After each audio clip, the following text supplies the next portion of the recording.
Salut à tous, aujourd'hui, vidéo qui change de d'habitude, on va parler du brevet, c'est parti. Alors cette année vous avez français, mathématiques, histoire géo, EMC, SVT et c'était ou technologie ou physique chimie, et vous cette année c'est la physique chimie, comparé à nous quand on a eu technologie l'année dernière. Donc cette année vous avez pas eu de chance parce que la physique chimie c'est très compliqué. Allez, on passe au sujet potentiel, c'est parti. Alors, après avoir bidouillé sur plusieurs sites comme DigiSchool l'étudiant, nous allons commencer par le sujet d'histoire géo. Alors, le sujet d'histoire géo, il y a plusieurs thèmes qui peuvent tomber. L'Union européenne, un nouveau territoire de référence et d'appartenance. La France et l'Europe dans le monde. Les espaces de faible densité, espaces ruraux, montagnes, secteurs touristiques, peu urbanisés, et leurs atouts. Ça, c'est à mon avis, c'est ce qu'on a fait l'année dernière, je me rappelle plus.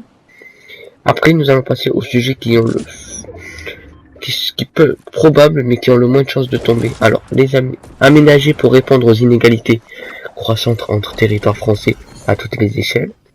Les territoires ultramarins français, une problématique spécifique.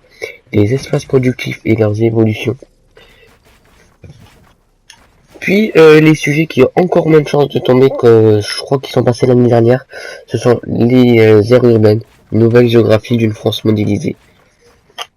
Nous allons passer à l'histoire le plus compliqué.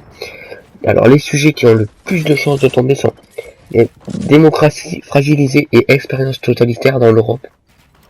Ensuite nous avons la Seconde Guerre mondiale, une guerre d'anéantissement.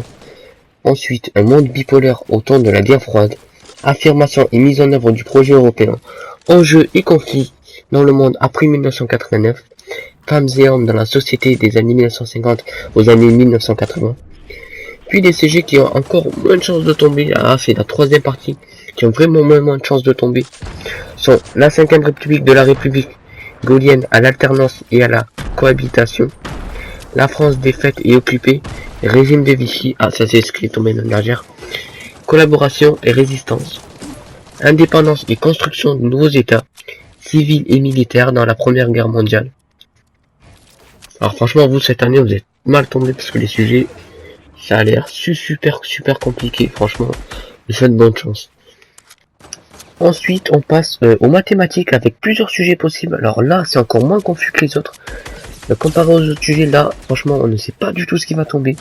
Alors, je vais vous dire, alors, le calcul littéral, les probabilités.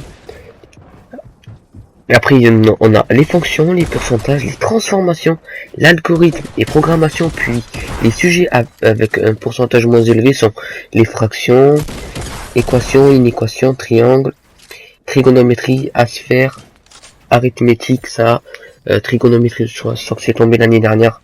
Donc s'ils le remettent cette année, c'est qu'ils sont vraiment débiles. Si vous n'avez pas compris, je vous mets les sujets en description. Ensuite, nous allons passer au français. Alors pour le français, les sujets potentiels sont se chercher, se construire, se raconter, se présenter, vivre en société, participer à la société, dénoncer les travers de la société, agir sur le monde. Voilà, alors en français, franchement, vous allez faire une petite synthèse de 60 lignes, ça va être compliqué, à part si vous avez... Alors moi, je vous conseille de faire un brouillon à côté, franchement, 60 lignes, ça passe. Alors en SVT, les sujets potentiels sont l'activité musculaire, nerveuse et cardiovasculaire, les activités cérébrales, et bien sûr le sujet qui est tombé l'année dernière, la reproduction. Encore une fois, gardez bien à l'esprit que ce ne sont que les sujets probables du brevet 2019. Il n'y a aucune garantie que ces sujets tomberont aux différentes épreuves du brevet 2019. Ne faites aucune impasse, mes pronostics sont là pour vous aider à prioriser vos révisions. Merci à tous, si vous avez aimé, likez, postez questions en commentaire et dites-moi si vous voulez une vidéo sur la comparaison collège au lycée. Bye.